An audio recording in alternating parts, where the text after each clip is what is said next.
The box for you if you just want to do things right the first time, or if you are sick of using cheap tools, you're sick of your haircuts not working out. This is what the baller box will look like. These boxes come in a hard protective case. Our boxes have everything you need to give a really cool haircut at home, so let me show you what's in them. First off, we have dum-dums. This is the kids' favorite part. Continuous spray bottle. This is everyone's favorite part.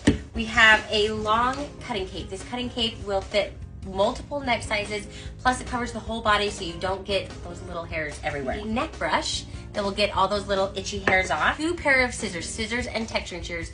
Both are needed for a really cool haircut. Clipper care. These have the higher quality clippers. This is the biggest difference between the baller box and the basic box. The higher quality clippers, you're going to get a faster, cleaner, easier, and better haircut. You just cannot go wrong with higher quality. Big clipper in it. The big clipper will do most of your cutting work.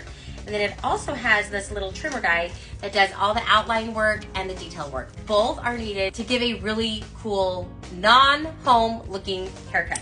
Blending comb that makes blending so much easier and cutting so much easier. Boy instructions where we take multiple haircuts, we break it down into step-by-step instructions that even the most beginner can follow. Honestly, this baller box is baller. Like it's gonna make you feel baller, it's gonna make you feel legit, it's going to help you give the coolest haircuts at home.